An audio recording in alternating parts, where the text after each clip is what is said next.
Good morning. I'd like to call the regularly scheduled meeting of the Board of Selectmen to order. It is Monday, December 16th, 2013. It is now 8:05. First order of business is an addition to the agenda. I'd like to add a item 11.3 appointment to the Energy Task Force. Do I have a motion? So moved. Second. All those in favor? Aye. Okay, thank you. Item 1, public hearing to obtain comment on the proposed construction of the Vineyard Point Road Bridge over the abandoned trolley line. And I'm going to ask our town engineer, Jim Portley, to give us a presentation. Good morning, Jim. Good morning. On this board here, we've got a plan of the existing bridge down the lower section here. Is how it looks from the roadbed itself. This is the old trolley line that went under the Vineyard Point Road Bridge. You can see the deterioration in here. We've had reports for the last, I would say, probably 15 years from the DOT advising that we do something with the structure itself. It now has risen. We've been taking care of these structures right along other bridges and other road conditions.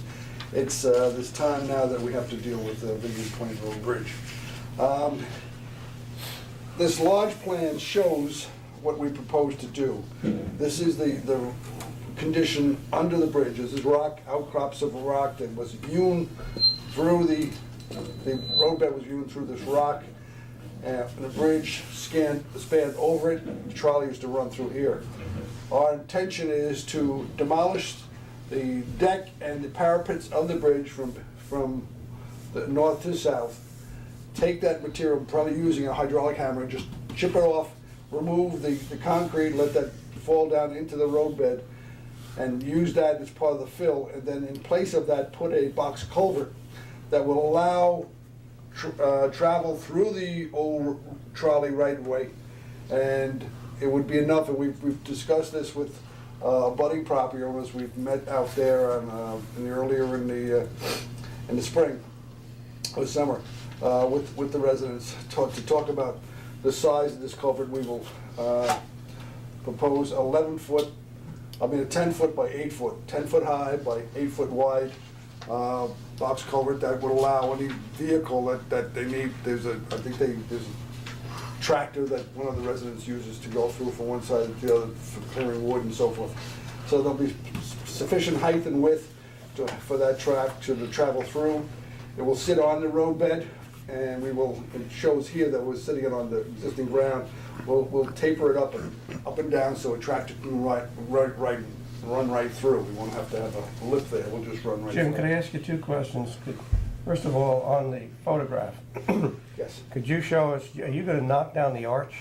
We're going to knock down the arch. We're going to go back to where the arch starts, right, on both sides, but we're going to leave in here the parapet. The walls? Yeah.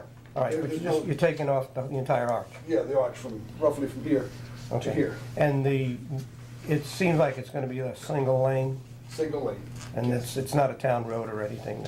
Underneath? Yeah. No, that's it's the old abandoned trolley right of way. Okay. We'll see from this is the plan view. That was a cross section through. This is the plan view. We're going to maintain the existing roadway width. We're not going to make it any wider. In discussions with the property owners, they didn't want to see a significant change in the character of the road. So what we told them is in place of the parapet walls, to retain the nature of the road, we're going to continue stone walls on both sides. There are stone walls north and south leading up to the bridge, and then it narrows up. We would just continue those stone walls through. We would maintain the same width of pavement that's there now. We're not going to widen it out. And what you see, because the trolley right away does not travel on a perpendicular angle, it's more of an oblique angle as it approaches the road. It'll lay out in such a fashion as to be about a 30% change or direction from perpendicular. So we'll have a longer set of box covers. We will fill down. There is plenty of room there to fill out, taper that down, so there will not be any exposed culvert. Again, this is what it will look like in another cross section. Here are the box culvert sections. This is the fill on top, and this is the roadway on top of that. In lieu of the parapet walls here, we would build stone walls back about 5 feet from the edge of where they are, the pavement or the parapets are now, consistent with where the stone walls are on the rest of the road. So it doesn't, again, it's not gonna have any significant change. We've developed these plans in pursuit of the supplemental application. Back in October, we were advised by the Department of Transportation that we would be eligible for a $109,698.57 grant. But part of that process in getting that grant was to submit the supplemental application. This public hearing is part of that, and the development of these plans are in pursuit of that grant. It is hoped that with this submittal, with the Board of Selectmen's approval, we can pursue this, and if things go well, we could actually start construction this year. When is the grant scheduled to be submitted, or what's the deadline? The deadline's not till next fall. We want to get it in right away. Okay, because I don't see a agenda item that we're gonna give you approval for the Okay, grant. well, then we can put that on the next agenda. Okay, And all that's right. not a, And we want how to many- public hearing, getting any input Yep. that would allow us to make changes, so. How many culverts are you adding, or There are 11 units. And only because. what do we have now? Well, it's just, right now, it's just a vertical drop. It's just a vault. But Okay. we have to put them out, and then we have to fill to Gotcha. make Okay. it slope the ground. Right now, it just drops down Right. to where they built them years ago. But again, we didn't want to make an agenda item because we wanted to have any public input if there was any. And so, in that absence, I would ask that we put on the next selectman agenda and pursue the supplemental application. Do you have an estimate of what the cost, the total cost to Yeah, complete is? well, we have a total estimated cost is $243,450. The grant's 109, so 109, where's the difference coming? That would be LoSiP. LoSiP. We've identified, we've been husbanding that money for LoSiP so that we've had money for these projects. Any further questions from the board? No. Any questions from the public? Any? Okay. I'll, Only since we have time. I wouldn't ask this if we were running out of time. Do you have a source of stone that'll kind of match the existing walls that are there, or is it gonna look like a new wall and we have to wait 20 years? We'll try to get some field stone. There are sources, various, if we have to go out and buy it, it'll be one thing if we can gather some. We have some up at the our brush disposal area that we've saved. But we'll try to make it as close to There's it. a source that I mentioned to you before up in Yes. North Guilford. Yes. Would be happy to have this big pile of stones out from the middle of his field. That would be great. I mean, that's the kind of thing. If anybody else has any stone walls they want to contribute to our project, we'd be glad to take it. two questions, Jim. When would you anticipate beginning the project? It really depends on how long it takes the state to get back to us. We have, as you well know, Old Quarry is committed from June, July, August, September. What's the completion date, Mark? September. We have to- Yeah, 3 months, June, July, August, September. Okay, so. Don't forget Chatfish in there. Well, the Chaffinch, we've got the application going through, we Right. don't have the approval yet. My hope is that if once we finish Old Quarry, that we would then jump onto this. Okay. Well, we still have good weather in the fall. Most of the work is going to be done in-house? This we would anticipate. We would have to hire Right. somebody with a big excavator with a hydraulic hammer to break up the arch. We ran into this when we did the old Nobles Bridge down in Sachem Head. This is old concrete. While it may spoil on the surface, it's been there over 100 years. Solid. And that rebar in there is I'm sure it's at least 1 inch thick, in diameter. So we'll really have to hammer it to get all the concrete off it. But we're lucky in that there's nothing really down below. We can take that and with do that up on top, hammer it, get the concrete off, then cut the rebar, and then we can Okay. clean that up, crush the stone, the concrete as it comes off, use that as fill, and then we can just start setting the box covers. So it should be a nice job. Should be a nice, clean job. Gary, any questions? Nope. Joe? Anybody from the public? Okay, Jim, thank you very much. Thank you. Okay. Item 2, public forum. See any public, so I guess we don't have no item 2. Guess the heat's working in here now, huh? Yeah. Item 3, approval of minutes for December 2nd. Move their approval? Second? Any additions or corrections? Seeing none. All those in favor? Aye. Aye, unanimous. Item 4.1, receive monthly report from the finance director. I saw her. Here she is. Morning. Good morning. How was your vacation, Sheila? It was great, thank you. You missed all the great weather up here. I didn't you? did. Yeah. Good planning. Pardon? Good planning. It's all right, tomorrow you'll get a taste of it. Oh, good. Yeah. I got a taste of it last night when I got home, sliding down the driveway. Okay. So we have our reports for the month of November. Some of these I worked on actually a week ago before I left, but some of them are actually fairly new to me at the moment, so forgive me. But for revenue, we've collected 53.17% of our budget compared to 53.31% last year. Tax collections are a little bit slightly less than they were last year at the end of November, 53.42 versus 53.7. No cause for any concern there. We'll know better how we're doing once we get into February. So it's still early in the year. We need to collect the second half of our real estate taxes to see how well we're doing.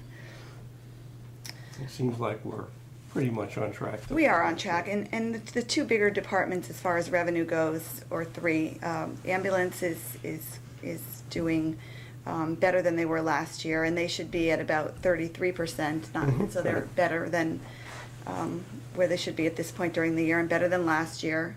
And town clerk and building are both ahead of where they were last year at the end of November. So. Question on youth and family services. Seems really strange. They're at 57.52 received, and we're not even halfway through the year. Do you know Right. what's behind that? I did speak to Lynn about this last month, and she basically indicated that their caseload is very high, and it's higher than it's ever been. And they're getting better reimbursements from the insurance companies. Okay. It's kind of a double-edged sword there. Yes. It is. Yeah. Yeah. Okay. Anything further on revenue? No, I don't have anything. Okay. Want to go to expenses? Expenditures, we're showing 53.7% obligated at the end of November versus 54.9% at the end of last November. But I caution you that part of this has to do with FEMA being in last year's numbers. Right. And I don't have that at the moment. I was just trying to get it quickly, but I'll have that for the Board of Finance for tonight so we could do a better comparison. Because if you look at, for example, I think it was natural resources that caught my attention. They're at 59.5% this year and at 74.3% last year. Well, I think that included the FEMA expenses for Storm Sandy. So I'll get you a better comparison Okay. on those numbers. I don't know if you happened to get any information on that, Joe, last week. but- No, I didn't. Yeah. Okay. it was, So, yes. we can go over it later. But on the reverse side, we've accelerated our capital expenditures so far this year versus last year. Right, So and it that's. kind of compensates for, It does, and sometimes when I do a true comparison, I take out capital and debt service, because Okay. those are truly timing issues. And then you look at all the other departments on their own, and I'll do that as well, because capital is just timing. okay. Questions? And it looks like the library, did you give them their advance one month earlier than last year? That may just be a payroll issue there, because if it was, the advances are made in twice a year, so the advance wouldn't cause that type of variance. They will never go over. We will spend Right. 100%. I'm just curious because it's 51 versus 41 last year. Yeah, I mean, I could take a look at that and see if there was anything incorrectly. So Sandy was kind enough to run the FEMA numbers. I didn't look at them, but we could just take a look at natural resources, for example. They expended $1,200 this year for the storm. And last year it was 40,000, so that's more. part of the difference. Right. So I'll do the calculations. It was $162,000 spent on FEMA Storm Sandy at the end of November last year. Okay, In total. so then you'll, I don't know if we want to revise one for this month, but next month you'll put that little Yeah, we'll have to do that. calculation on the bottom We like we will. usually do. Okay. Yeah, and I will do it for tonight as well. Okay. Okay. Anything further on expense? Board members, anything? No? Okay. All right, where do you want to take us? Well, we could take a look at medical. We had a little bit of a Do we more have to? difficult month than we've had in the past couple of months.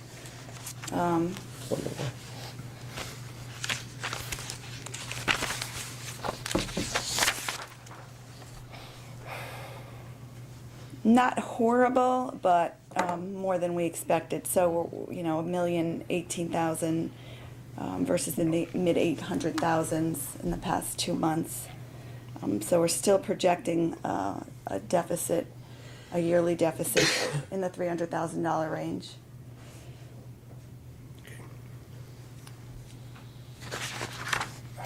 Mitch here? Yeah. When do we have that meeting with Anthem that we were supposed to have in November and, You and I need to set a date with Andrew. okay, Calendars. okay, because you can blame me for not having the meeting in November, right? Yeah, we'll set that up in January, Joe. Okay, because I had a meeting with the superintendent on Friday. This came up and it was kind of interesting, some of his comments, so I'm kind of anxious to meet with Anthem on that. Good. All right. Sorry? Questions on medical? Any questions? Anything else you want to bring to our attention? I think that's it, unless you have any questions. No, I'm all set for now. Anybody from the board? No, Okay. We can go over the stuff later. Yes, All right, good tonight. thank you. All right, thank you. I thought I saw a call out there. Here he is.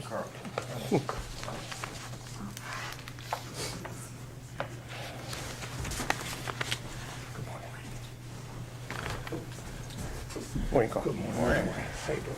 Item 5, Economic Development Coordinator Brian McClone. 5.1, consider and take possible action on a request by a commercial industrial property owner, the safety zone, for a tax exemption for a solar thermal renewable energy source, which was installed after January 1st, 2010, at 385 Long Hill Road in accordance with CGS Section 12-81, subsection 57, subsection C, for the assessment years commencing on or after October 1st, 2013. Good morning. Morning, Good gentlemen. morning. Please introduce yourselves. Sandy Seidman? Lon Seidman? The owners, father and son owners of the safety zone. Okay. First, I'm glad I'm here. I didn't see the notice, the change of 8. I was preparing for 8:30, so I'm glad I'm You even. weren't I- alone. I'm glad I walked in, I guess, at the right time. If I hadn't checked, my packet yesterday afternoon, I would have been late myself, so. Generally, so we all know, when we have a public hearing or a town meeting prior to the selectmen's meeting or part of the selectmen's meeting, if it's a public hearing, we start a half hour earlier. Okay? I'll make a note of that. Well, thank you. Okay. Well, it's always a good opportunity to have a business in front of our selectmen. Most of us aren't able to get out often enough and meet some of our key people in town.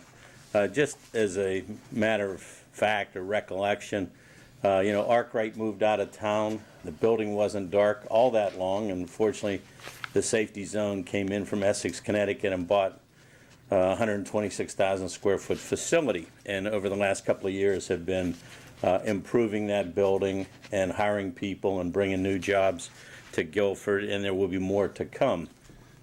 Lon and Sandy approached me recently based on a new state legislation about exempting solar energy, alternate energy from the tax rolls. And they asked to have a discussion to get that waived. So new information came in Friday, and we might have to get Ed to help us a little bit, that this may not be as important, this meeting this morning, but according to the The documentation. meeting's always important. Maybe it's the issue that's important. That's true, wrong. But the information, there's a bill that was part of the information package that indicated that the Board of Selectmen had the option of excusing this tax.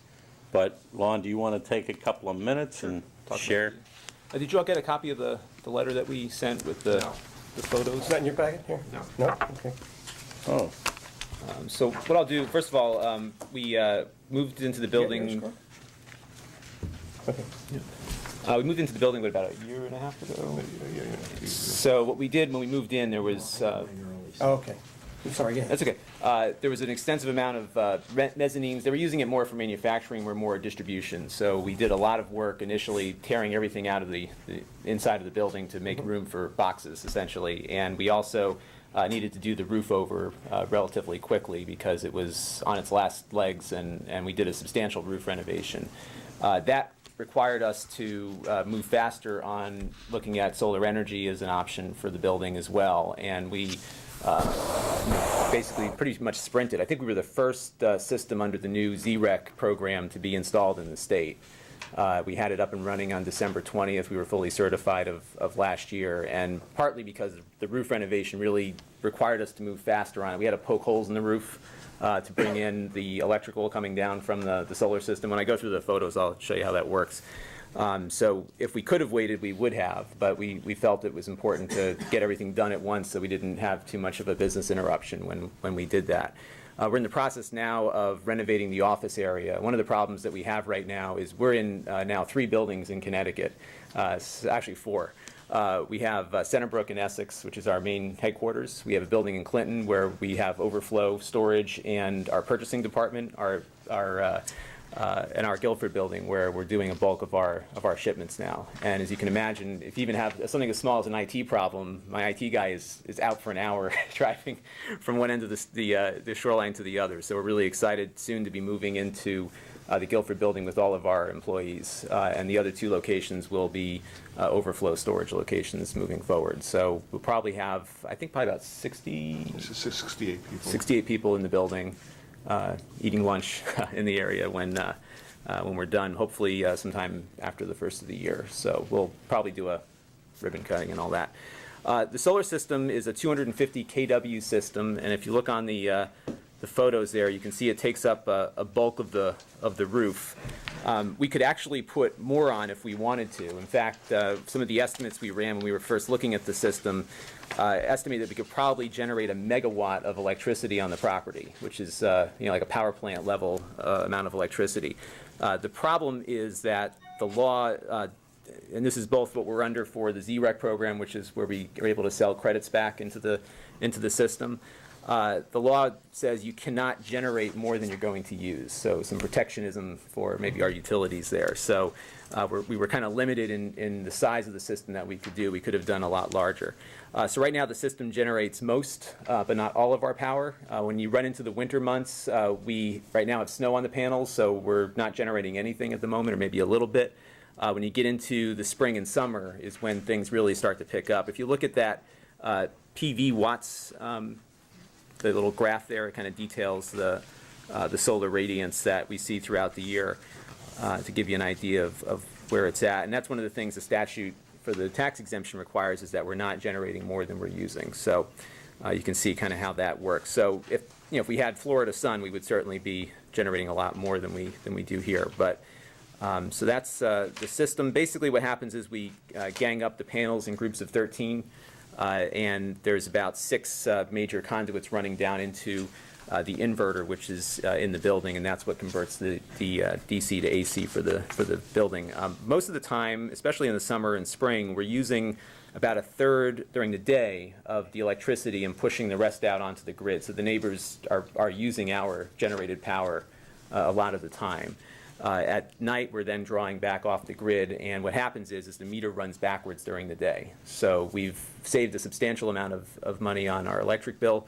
However, there is a peak demand minimum that we have to keep paying, so we've eliminated most of our electric bill, but we're still paying about $1,000 a month for.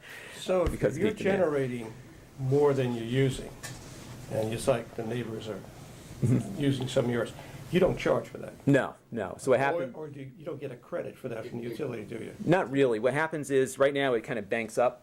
And so at night, so we have a lot of electric forklifts that we charge at night. So our major electric use is actually in the off-peak hours in the evening. So when we push out onto the grid during peak times, our meter runs backwards. When we use it at night, it rolls back the other way.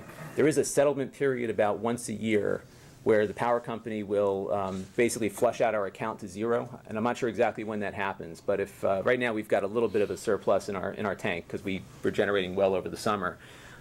They have a date that they pick, and they just reset it to zero and pay us a nickel a kilowatt hour for what we generated, which isn't so great when you think about the fact that we're all paying about 11 to 15 cents per kilowatt hour. So, but we hope. But they pay us a nickel if we had excess. It doesn't look like we wouldn't have any excess. Yeah, We'd right. be paying them at that point. So. Right. So when. At 11 cents. Yeah, right, or whatever, yeah, it works out great for them. So the trick is really to balance the design of the system to prevent that. But you're right, no, there's no, we don't charge for that to go back out. And they pay whatever they would normally pay for them from their supplier. Okay. Okay. Ed, you want to comment at all, or Pam? Pam is our in-house counsel, so. Well, I think the reason they're here is for you to decide whether you would abate up to 100% of property tax for that system. I think the issue which we kind of got wind of on Friday was that the tax assessor, at this point, that system is not taxed. So, you know, whether that changes through the processes of revaluation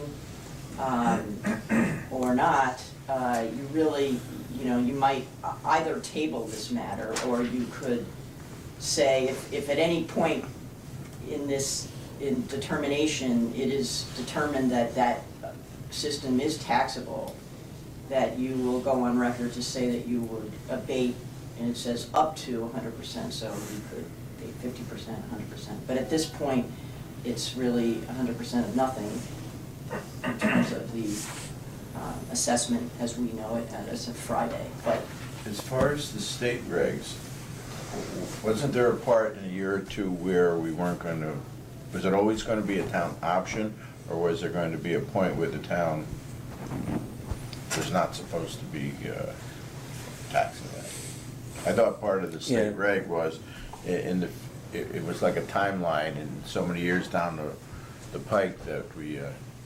Actually, the regulations that were stated there, after January 1st of 2014, the towns will not be allowed to charge, should. I mean, we're weeks away. Why are we having this discussion? Excuse me, that's wrong. Oh, okay. All right, what is accurate? Well, help me out then, Ed. Why don't you come up, Ed? Come on up, Ed. Morning. Morning. Morning. You thought you were going to get away without having to come up, man. I usually do. Mike, he doesn't have a microphone. Can you hear him? If you could sit next to Charles, just leave it there, Charles. Just leave it there, and you can just sit next to Charles. Thank you. That'll teach you. Under the law, okay, as of October 1, 2014, the authority to abate the system will vest with the assessor. Prior to, the authority to abate exists with the Board of Selectmen. The criteria for abatement is still the same. The system cannot generate more power than what it uses. It is correct that the notices that went out and the current value on this building does not include a value for the solar equipment. And that's for a couple of reasons. One, while it's relatively easy for me to estimate a cost for installation of the system, the question is, what is the contributory value of this system? Or in other words, even if somebody, I'm just going to make up numbers, even if somebody spends $100,000 to improve their property, that doesn't mean they've added $100,000 worth of value to the property.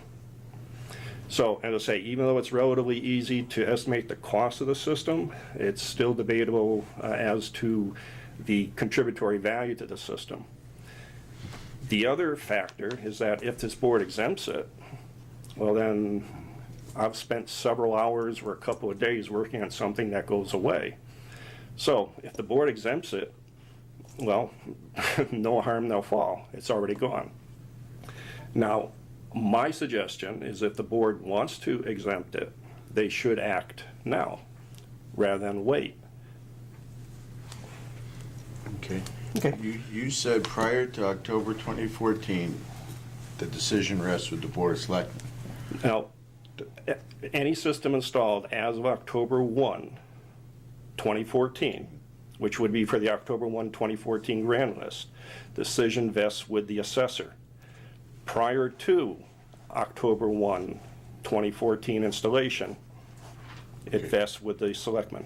And once we make the decision, and you don't get to change it because the system was installed at this point in time.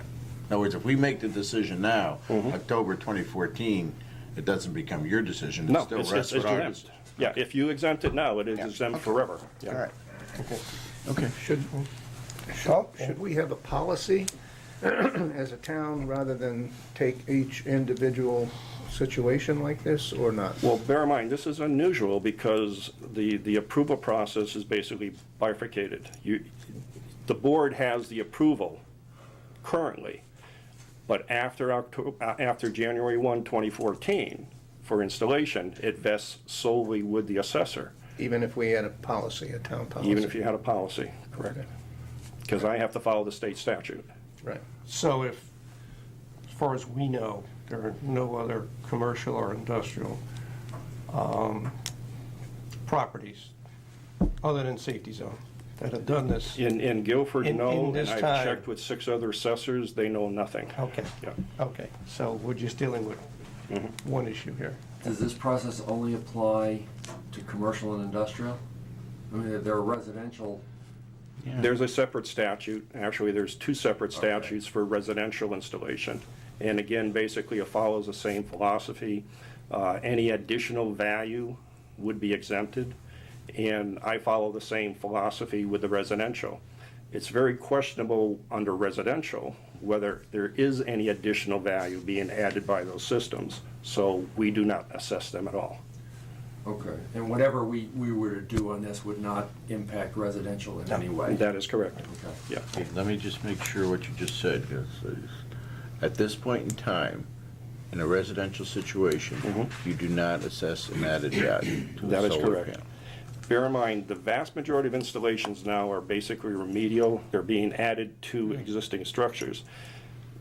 I can find no market data to support that there's any significant value being added to these properties when they resell.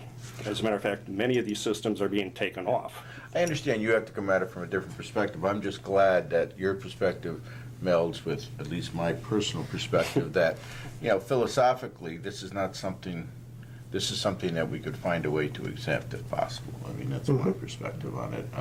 I think Carl's got a valid point that maybe a policy might be of some value, but if you have to go by state guidelines, a policy might be a nice thing to have on record, but I don't know if it's going to do any good for assessment Well, purposes. after the 1st of October, 2014. Doesn't matter.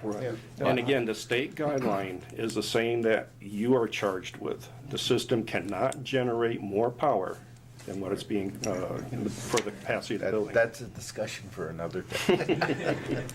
Ed, so I understand this correctly, safety zone has not had its assessment increase because of this, That is correct. okay? Because you saw no value added to the property. No, I didn't say I saw no value. It was difficult to estimate a value, a contributory value So to you it. saw no value, it's the same thing? I did not estimate a contributory value to it. Now, if this board says, no, it's not exempt, well, then I'll have to revisit that issue and make a determination as to the contributory value for the system. We're not gonna add to your work, No, man. we're not gonna add to it, so, Okay. okay, What else do we need? thank you. Yep. All right, I need a motion. Now, can I just Sure. throw one other thing, Yep. because this will come up later in the meeting. You know, we're a clean energy community and we've got a grant. Right. And without totally understanding the way that they award points on this, I suspect this will accrue to the benefit of the town ultimately for the next grant round in terms of energy savings. We hope so. And clean energy. Right. So in that sense, it's actually maybe a plus to us. We're generating quite a bit, so. All right, I'll make a motion that we allow a tax exemption for solar zone for solar thermal renewable energy source, which was installed on January 1st, 2010, 385 Long Hill Road, in accordance with Connecticut statute, section 1281-57C, for assessment years commencing on or after October 1st, 2013. I think we should also add that it would apply to, is it Seidman Realty? It's the Simon Guilford Realty. Okay, all right, okay, LLC? LLC. Okay, And you're abating up to 100% of the property tax. yes, okay. Do you accept all that? The property tax on the energy source. We'll take whatever you want. We have to be careful. Is there a second? Is that a motion? Second. Okay. Any discussion? No, it's a philosophical question for myself. I mean, this is the direction we're supposed to be going as individuals, as a community, as a state, and it's something we have to do. As a company, we do agree with that philosophy on the clean energy. And we appreciate the meeting this morning. Maybe we had some misunderstanding or as far as how all the nuts and bolts work towards it, but, having something on record today helps going forward, or possibly going forward. Just as a side note to you, Charles, I did, in one of the conversations you and I had, Lon did advise me that the state did not get their sales tax on the material either. So they, as part of this renewable energy investment, the state did not collect sales tax. Suppose It's it's just. exempt. Yeah. Okay. So they didn't get their share either. Any further? Well, just my point of asking that question was obviously, the classic example of state mandates and that type of thing where they would, Right. Has a negative impact. take care of themselves and put all the burden on the communities, and that's, I guess it's good, but. Obviously, I'm in favor of the motion that it helps businesses in town. It's going to help the town, like Gary said, as far as energy savings. Gary will explain later that we received a $10,000 grant because of our efforts pushing energy conservation. So, anything further on discussion on that? I'll call for a vote. All those in favor? Aye. Unanimous. Thank you, gentlemen. Thank you very much. Thank you. Town engineer, Jim Portley. Didn't we see you earlier? 6.1, discuss and take possible action on CLMP lighting incentives for the Guilford basketball courts and animal shelter located at 400 Church Street. Didn't we have one court there? This is the, one is the basketball court, and one is the dog court. It's a continuation of these incentive programs that have been perpetrated by CLMP. I had this on the back. Yeah, we had one of them. You had one, Yeah. I'm sorry. Okay, we had the basketball court. Tracy, do you want that one for? I'll give it to you. Both these projects are some continuations of what we've done. Every place we have gone and retrofitted the buildings. We have been very pleased with with what has been installed, Public Works, Town Hall, these fixtures. The new fixtures are subsidized by CLMP, and we pay back over a period of 4 years for any cost that exceeds what the grant is that they give us. In the case of the dog pound, these are two low low volume facilities, the basketball court and the dog pound don't use a lot of energy, so we will have to add some money to the monthly bill to pay for the new facilities. In the case of the dog facility, we'll add $18.89 a month for 48 months, and for the basketball courts, $49.21. But at the end of 4 years, then we will be receiving a substantial decrease in those bills. In the case of the dog facility, it's about 20% a month savings, and in the case of the basketball courts, it's 26% a month savings. So these are good programs. They're good programs. It's consistent with our energy policy. And we've done it in other buildings, like this one here. Oh, yeah, I think it's true. Public Works, this one. Yeah, we Jim. get better lighting and we get better savings. Basketball courts, I've had complaints now and then, I'm sure you had them when you were first elected, Carl. Is there any way we can put we're going through this retrofit on the fixtures, is there any way we can put a timer on there? The complaint that I've had is that the guys finish playing, and then the lights stay on because nobody shuts them off and has the time to shut them off. Why can't we put a motion thing on The- there? You know? Well, because, the switch is in the police department. Yeah. I mean, what you really have to do is train because I had the same question, you have to train the dispatchers to look out the window and see if nobody's, Well, I mean, that, they can control it from the dispatch office. The only problem is there is no Yeah, you can't see, window there's no window, but, from yeah. there. Well, you can yeah. make a policy. And we can't have them leave the Yeah, no. console there. You can hand in their driver's license or some identification to turn it on, and then when they want to leave, then they come in, ask them, Yeah. get it back. Be Turn it worth off. exploring some way, dude. Yeah, I would, if we're going through this, let's take a look at it. Okay. Okay? I'll talk to the chief of police and see what he can do. And I will also talk to CLT. Well, you gotta talk to CLT. Yeah, I don't think, you can do anything in terms of motion sensor, or you can do a timer, whatever. Motion sensor would work because you have to be Well, the moving. problem is, anybody walking through then could possibly turn it on. Yeah. But, It is a basketball court. You should be able to move on that. Rick, you had a comment on that? At the high school tennis courts, there's a time clock, and it's set for, depending on time of year, this time of year, like 4:30 to go off, and it goes off at 9:30. They won't go on beyond that. But when people play tennis, there's a push button that they have to push. The lights stay on for 50 minutes. And then a little yellow warning light goes on, and if they want to continue to play, they push the button again, and it'll stay on. And so after that, it shuts off. So maybe a way to do something like that, possibly. I mean, they play past 9 o'clock. Yeah, but it'll go off though. After an hour, if there's nobody playing, the lights automatically go off. You have to press the button. I think it's worth exploring. Yeah. The only thing I would point out is if I'm looking at this math correctly, we're talking about $7 a day, which is presumably 5 to 10 or whatever the time is. So if it goes off 2 hours early, it's gonna save $2. Now, I'm not opposed to saving a little bit of electricity at $2, but people should I wanna spend understand, $1,000. we're not going broke. That's right. Because it's on another couple hours, but when you drive by and it's snowing and the lights are on. It's just a It perception. does Listen, seem absurd. I get in fights with my wife because I go around turning lights off at home, so don't use that as an argument. Jim, I have one interesting question for you because I actually looked at these.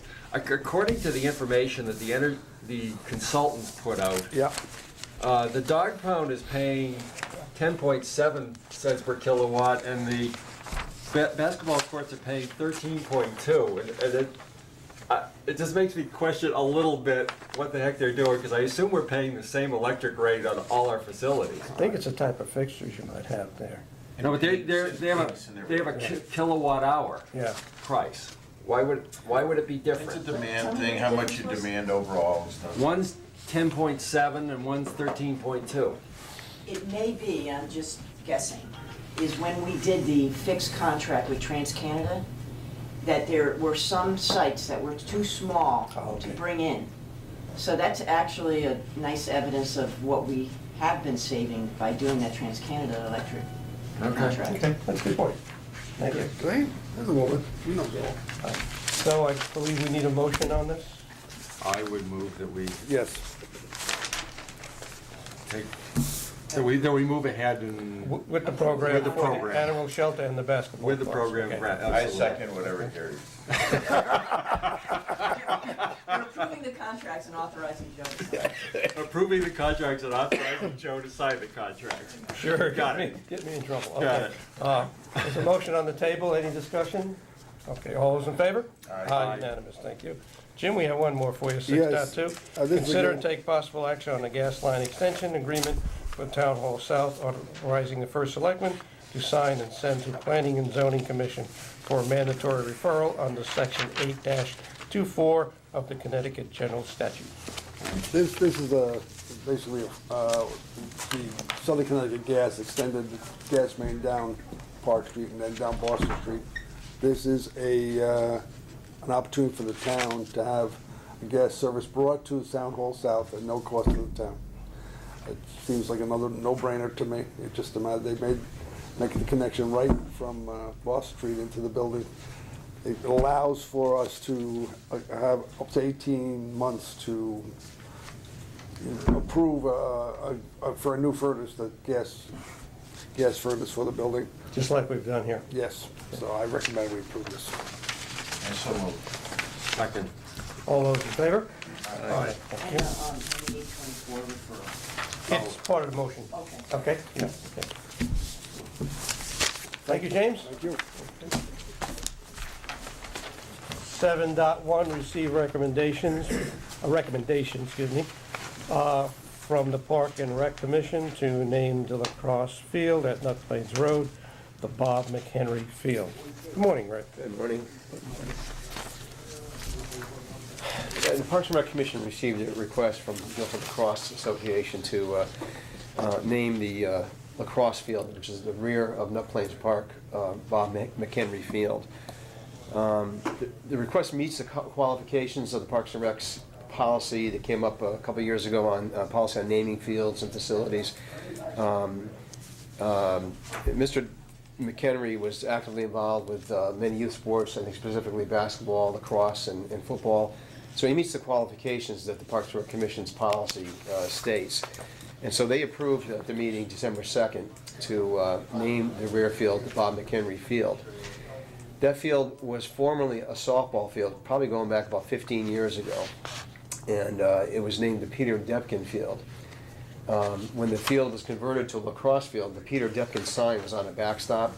It was taken down and it never got reinstalled. And so that name hasn't been out there for probably 15 years. We discussed that at the commission meeting, and we'd like to retain the Peter Depkin name there. So Youth Lacrosse has offered to pay for a sign honoring him on the front field. There are two lacrosse fields at Nut Plains Park. So we'll still have a Depkin field and we'll have a McHenry field.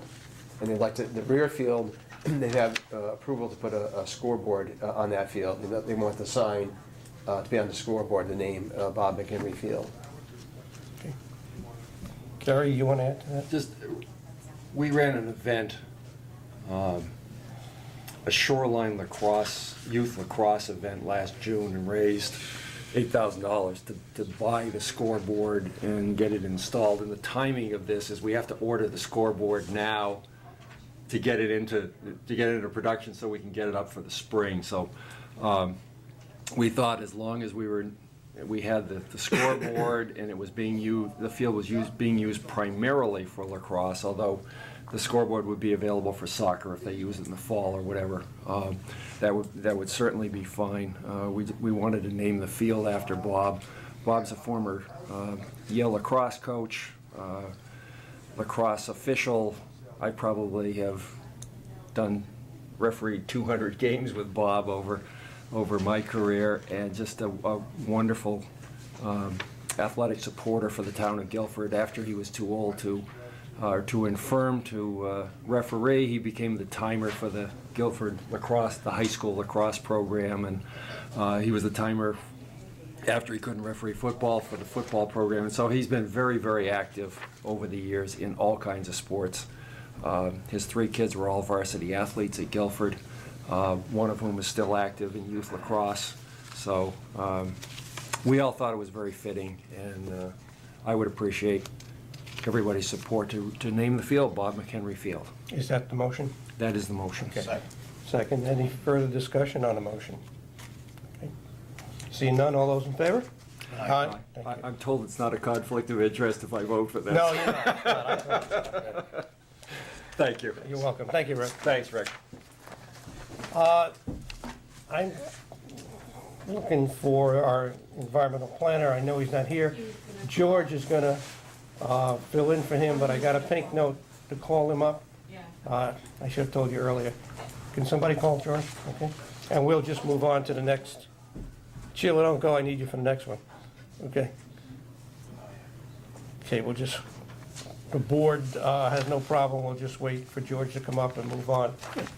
Okay, everybody come? Number 9, discuss and take possible action on a resolution endorsing the Nutmeg Network grant application under the Office of Policy and Management and authorize the first selectman to sign it. Sheila, you want to give us a brief overview of that?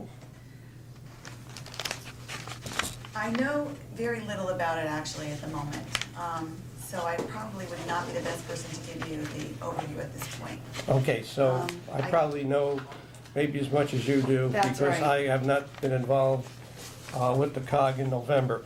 The COG is applying for a grant, COG, Council of Governments, and we belong to the South Central Council of Governments, which is made up of what, 15 towns, is applying for a grant to benefit all the towns, but each town has to submit a resolution by its boards to the Office of Policy and Management through the COG for, like I said, a grant to become part of the Nutmeg Network. Now, what is that?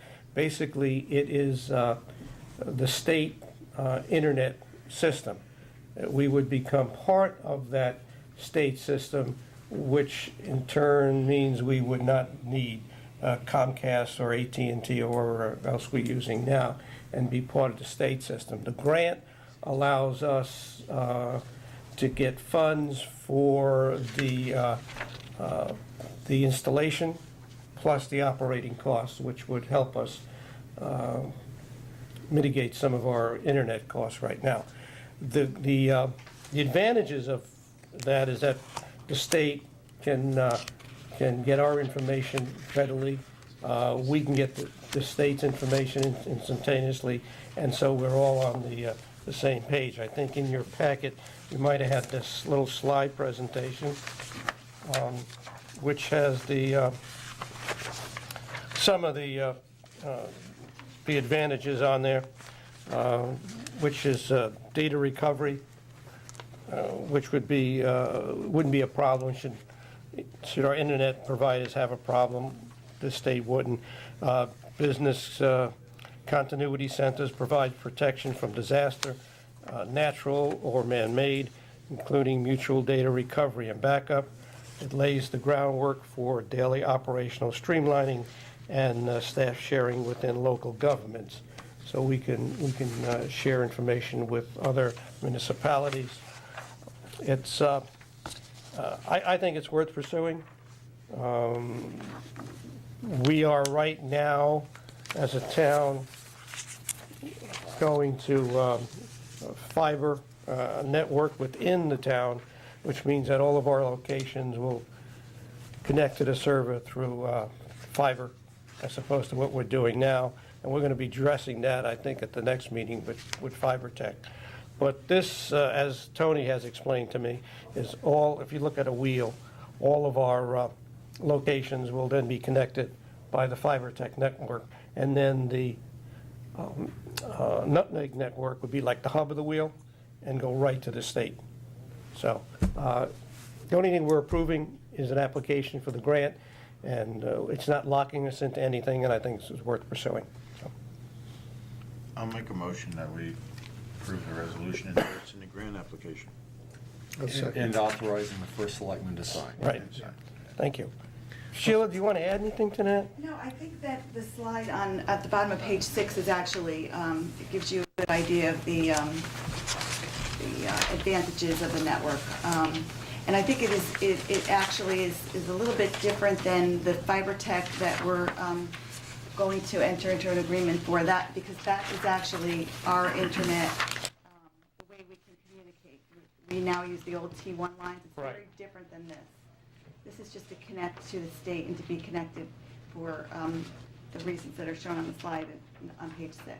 Yeah, 6 says public, municipal, and state networks that seamlessly interact.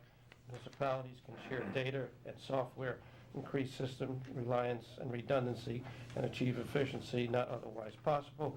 The state of Connecticut can tap into municipal data behind the curtain for all types of reporting needs.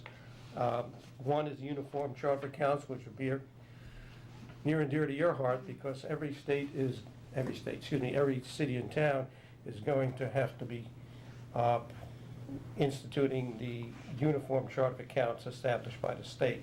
So we're all on the same page, so to speak, as far as reporting goes. Real-time data sharing of licensing and permit information, grant applications and reporting, real-time disaster updates, regional dashboard leveraging GIS, health department licensing, inspections, and reporting. So it's just kind of grouping everything together. Almost if we were like county governments at this point. So, Gary? It sounds like there is no downside, and I'm the last person to ask about this, but I think the one question I would have is reliability and service on the system when it's created. I mean, now if something goes down, we can call AT&T or Comcast or whatever.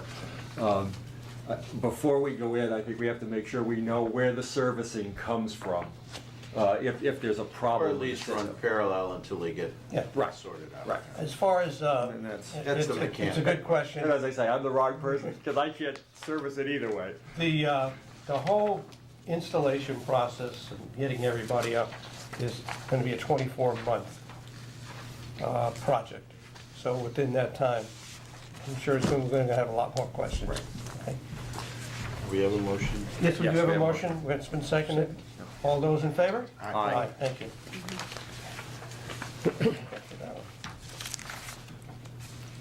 Okay, item 10 is discuss and take possible action to set a public hearing date of December 23rd, 2013, to consider an ordinance, the code of the town of Guilford, chapter 247, article 7, elderly tax relief program, subject to the recommendations from the Board of Finance. If we set the public hearing date this morning, the Board of Finance will act on their part. It's on their agenda for this evening, okay? So, what you have in your packet is some amendments to the elderly tax relief program. Basically, they're just technical changes, which we discovered a while ago, when the committee finally got around to getting the amendments put together. And Pam, jump in if you want, but there was one issue that the assessor brought up regarding the hardship clause. The hardship clause simply states that if you exceed the income ceiling because you have to sell some assets to pay for medical expenses, unusual medical expenses, those expenses would be deducted from your income and supposedly bring you back to under the threshold. We saw that as, as people get older, things happen. Which we had an incident Right. of, that we. We had, as were a un- board, were exactly. Well, we had. Our hands are tied. Our hands were tied because the wording didn't allow us to exempt them in one particular case. And believe it or not, the wording was backwards. That's why they had to change it. And I give credit to the assessor for bringing that to the committee's attention. That is the major change here. And there's an additional change that is requiring every applicant to sign a IRS form 4506T. And what a 4506T, it gives third party like the town the right to ask the IRS for a transcript of the tax return. We're a little bit concerned that some people might be taking advantage of the program. Now, I, for one, want to protect this program for the people who qualify. You all know that. Yep. All right? But if the committee felt that there should be some audits, and the way to audit would be on a random basis, and by getting confirmation. It's really a verification. Verification, excuse me, she doesn't like the word audit. Verification, so that the tax return filed with the assessor matches the one sent to the IRS. Okay, there have been, I wouldn't say instances, but concerns that sometimes somebody will send in a tax return to the assessor. It might not be the same tax return that goes to the IRS. So I, for one, want to protect the program for the people who qualify for it. So I think it's a good addition, so that's my 2 cents. I don't have any problem with moving this to set the public hearing date. I'm a little concerned about the date of December 23rd. The changes are fairly mechanical. I don't think they changed the program, No, not at all. substance of the program at all, but it is going to be relevant to our senior citizens. And I'm just thinking of the timing of that, the holidays. The problem, and this is because the committee ran into a little time period. If we want this amendment to be effective February 1st, which is the beginning of the application process. Remember, the application process is February 1st through May 15th. We're getting very tight on the date, because once this board has the public hearing, and then if we approve the changes, it has to sit 30 days in the clerk's office before it can be enacted. So that's, So it can't be Yeah. the Now- January meeting. right, now, if you want to delay it to the, and that's, No, I don't that's up want to to you. delay it, and I'm happy to make the motion, but I do think we should put any additional effort we can into notification and that type of thing. Okay, what I was gonna say, if we want to delay it, we could pass it, but then we could say it won't be effective till next year. Next filing period, if we delay it any Yeah, and further. I don't think we should delay it. Actually, this improves the system. It does, it And does. it's a benefit to our seniors that qualify. If it was controversial, then I agree with you. Yeah, I'd be it nervous about was it. going to change the program substantially. Yeah. Okay, and in your packet, you should have had a letter from Robert Hartman, Chairman of the Tax Stabilization Committee, saying that the committee approved this and would like the selectmen to and have the ordinance change enacted, so. Joe, who's on the committee?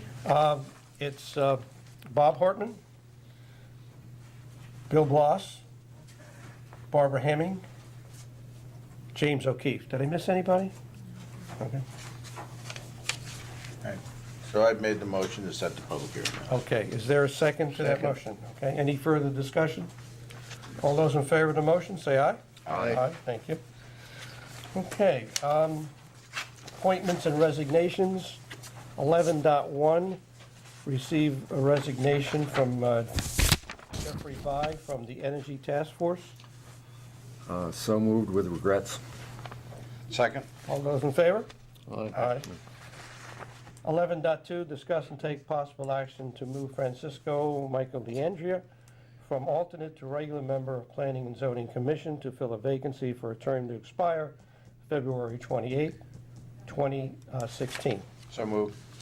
Second. All in favor? Aye. And then we have 11.3, which was an addition to our agenda, and this was to appoint Fred Volker to the Energy Task Force. And I don't have a, for what term? Trace, you have that on here? I don't. I'll have to look it up. Okay. He's fulfilling a vacancy, right? Yeah. Okay. All right, so pending the vacancy, we can date. We'll approve it. So moved. Second. All those in favor? Aye. Aye, thank you. I'll make my usual comment, Joe. There are 4 vacancies. This is filling one of them, so yeah. anybody that wants to step up, this is, as you'll hear in a minute, this is a group that is accomplishing a lot, but they're doing it with very limited people. They had, they lost some people for a variety of reasons, so they could use 3 more members. Plus, we have other boards and commissions. And we have plenty of boards and commissions with slots. I agree.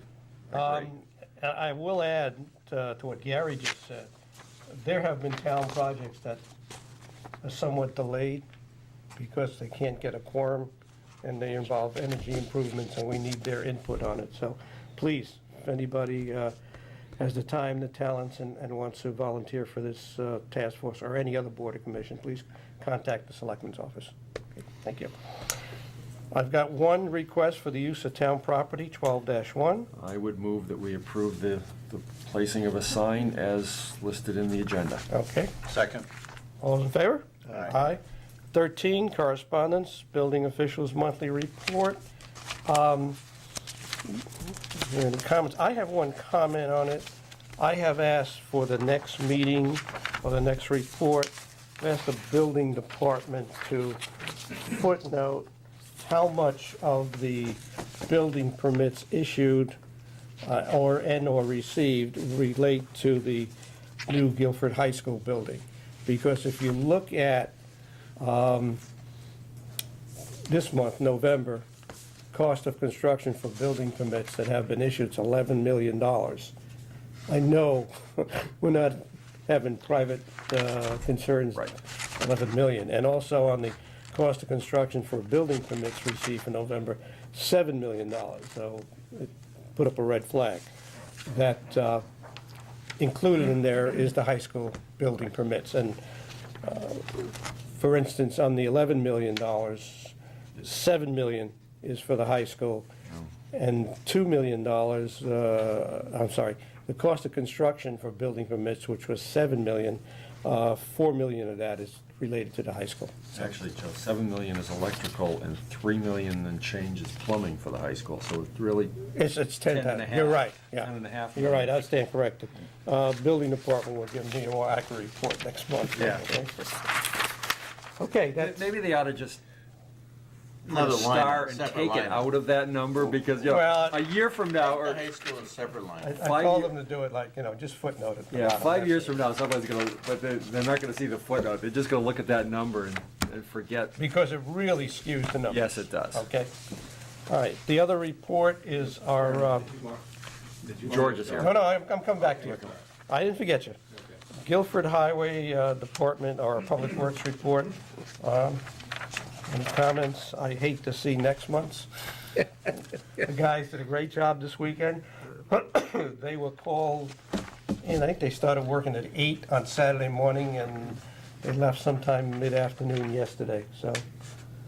And then we got tomorrow to deal with. Hopefully that's all to work during regular working hours, but Joe, it's not even winter yet. the only comment I would make, and Jim's not here, maybe we can, or I can ask him off the meeting. The item Hungry Hill Circle removed 140 feet of paving.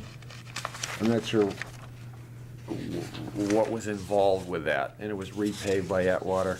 I'm curious as to what that project was. Hungry Hill, you know what? I don't know. I'll ask Jim. Okay, I don't know. I'll ask Jim when I go through the. It's probably, there were some neighborhoods and roads that we had to redo. This might be one of them. Okay, I don't remember which they were. The other item of correspondence I have is, you might have received this, is a petition from our citizens, several citizens, wanting to change the location at Melissa Jones for voting purposes, okay? The town clerk has verified the signatures. It is our responsibility, or my responsibility, to put this on the agenda for a public hearing. I'll do that in January. The reason I didn't do it this month is because I wanted to talk to the superintendent, Dr. Friedman. I spoke to him the other day, some of the suggestions you had. He's got some concerns with. I also wanted to bring in the police chief, and to be honest with you, I've asked some organizations who have buildings up in North Guilford if we perhaps can use their facilities, okay? But also the registrars have to be involved, because there's technical issues involved about the phone lines they need, and they need heat in the building, and obviously. So we'll put this on agenda for next, okay? And that might be an 8 o'clock meeting again. All right, I'm done with correspondence. Old business, do you have anybody? Oh, okay. Before we get to new business, we'll go back to item 8, discuss and take possible action on the Department of Interior application grant. Pinch hitting for Kevin is George Crowell. Come on. I see your agenda says take possible action on. I don't believe that any action is contemplated at this time. No, the action is to apply for the grant.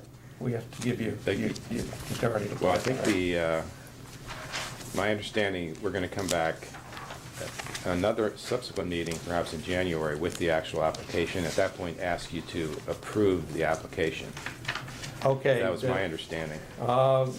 Kevin was concerned that he didn't want to go through and have the whole committee write the grant. Oh, okay, I guess. If we weren't. If you don't in want to agreement do with it, then we should hear about it. That's Because right. There's a lot of work required to put it all together. Okay. Exactly, okay. So, yes, so it would be more of an informal vote rather than a formal approving the application, which isn't prepared yet. We're going to just tell you, go ahead and prepare the Right, application. and okay, good, that makes sense. Yeah. Kevin's memo, I believe you have, summarizes what we're, what we're working on here. He also prepared some maps for you, which I believe you requested, that show the 3 projects. Yeah, the map that I requested, for looking at the package, was how do these areas relate to one another? Right. Okay, and that's what we have. shown on this larger scale map, that one copy of which is colored.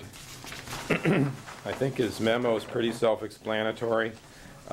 This is a grant opportunity presented by the U.S. Department of Interior to address issues coming about as a result of Hurricane Sandy or Coastal Storm Sandy, primarily oriented around natural resource protection. Tidal marsh protection is the goal for this project. There are 3 specific projects that are going to be lumped together in one grant request. 2 of them are relatively small ones, which you're actually already familiar with, I believe. The Leeds Island Marsh Restoration off of Shell Beach Road, the Long Cove Channelization project. Those are both relatively small marsh restoration projects. And then the West River Chittenden Park Restoration Area, which is a new activity that's a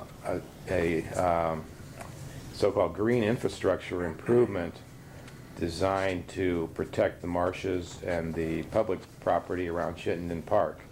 That's the bulk of this grant request. $4 million of the total $4.2 million will go towards the very innovative proposal that the town and our partners have to protect and maintain that valuable public resource.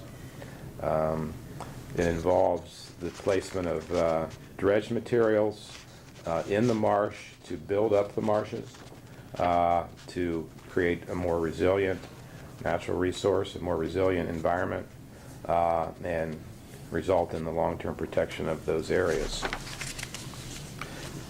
All 3 of these projects are identified in the Hazard Mitigation Plan and also the Coastal Resilience Plan as being important coastal resilience activities.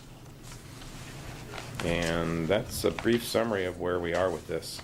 We're continuing to work with the Nature Conservancy and with Yale School of Forestry on this, and hopefully we'll be successful with this grant application if you agree to allow us to continue. Question I have, it might be kind of naive, but I'll ask it anyway. If we do go ahead with these projects, okay. If we get this money?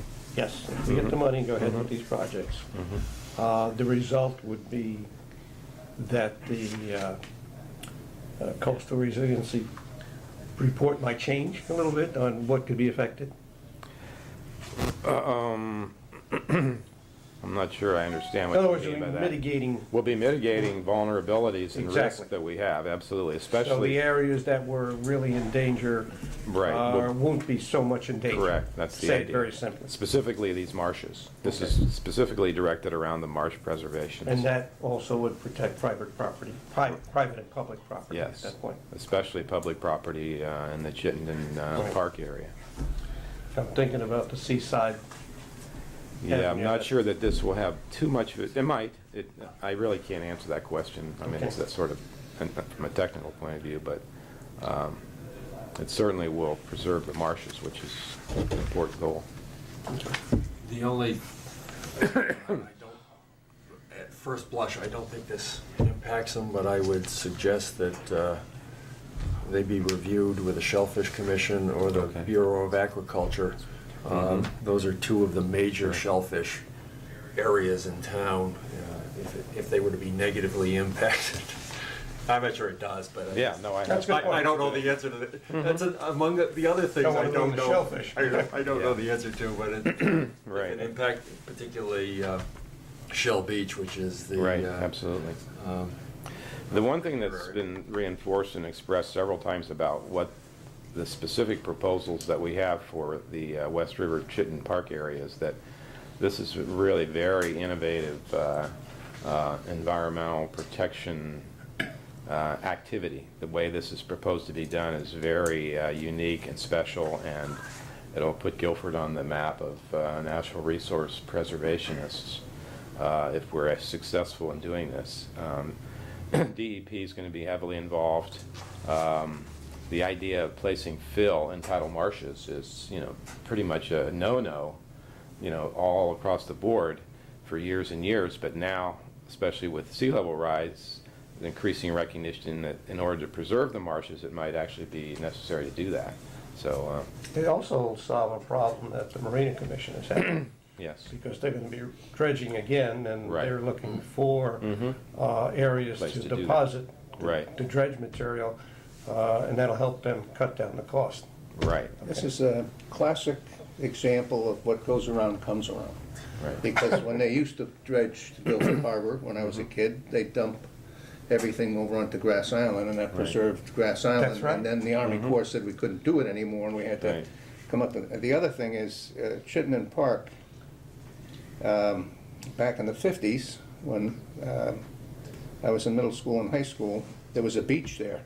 It was the finest sandy beach we had in Really? town, and nobody ever did anything. And the reason was that the old farmers and Yankees and fishermen used to make their own groin at the end of the West River on the east side. Right. But they could only use boulders that they could lift onto a wagon and could bring down and dump. And during the hurricanes in the 50s, a lot of that got washed out. Right. And then the beach started to erode, and the Army Corps, again, would not allow the town to rebuild it. Now, Right. it's an innovative thing. They're gonna build a groin there and save the north.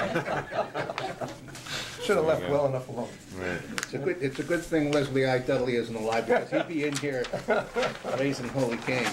I'll tell you one other thing that I'm familiar with, the dredge material that they're talking about to use for some of this restoration is the importance of keeping the marinas clean. Because our dredge material now is used for capping. They take material from other marinas out and dump it in the middle of the sound or whatever. And they're slowly closing those areas. Yes. And so it's important what we do within marinas right now, because once you lose that clean certification, it's very hard to get it back because it takes years to recycle things. I'm gonna ask for a motion to Authorize the continue authorize that. the committee So to moved. put the application together. Thank you. Second.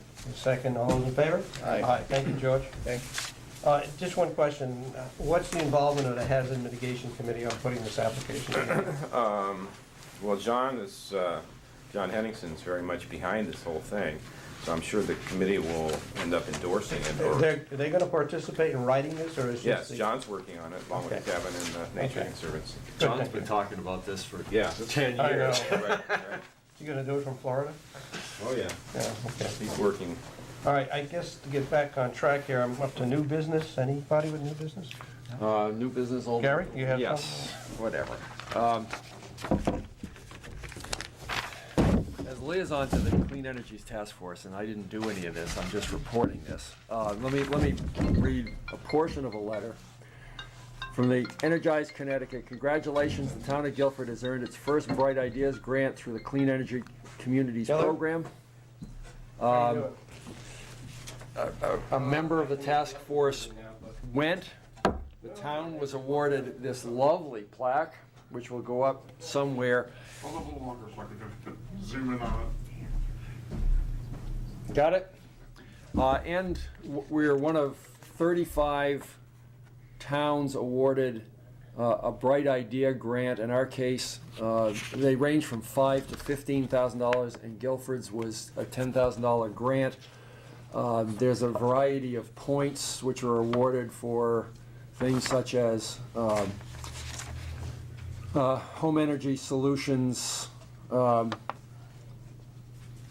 reviews. We have 83 business and municipal energy saving projects completed, benchmarked of all municipal and Board of Education buildings and so on. So the town, through the auspices of the Energy Task Force, has $10,000. They're debating what to do with it, but the current thoughts, and I won't go into a lot of detail because it's in flux, but to use the money for either or a combination of discounting further home energy reviews for homeowners, or possibly using it for all of our nonprofits, for them to do an energy review. And they've talked to the 375th committee, and maybe tying it in terms of saving 300,000 kilowatts or something like that. So they're debating how to spend this money, but it's certainly an accomplishment for the town. It's part of our Clean Energy Communities program. Great. Furthermore, for those that are listening, there's a bunch of applications and information about the various programs, which I will put downstairs outside the town clerk's office. And so it's all good, and again, we would reiterate, this is being done with 3, or now, since we've approved it, 4 people, so they could use some volunteers, but it's a great program. Thank you, Gary. Apologize for having to leave, but I had to take that call. Public forum? See nobody here, we'll move on. Have a motion to adjourn. All those in favor? Aye. Okay, we're adjourned at, 9:27. Thank you all. Do we have to sign that notice? Yep.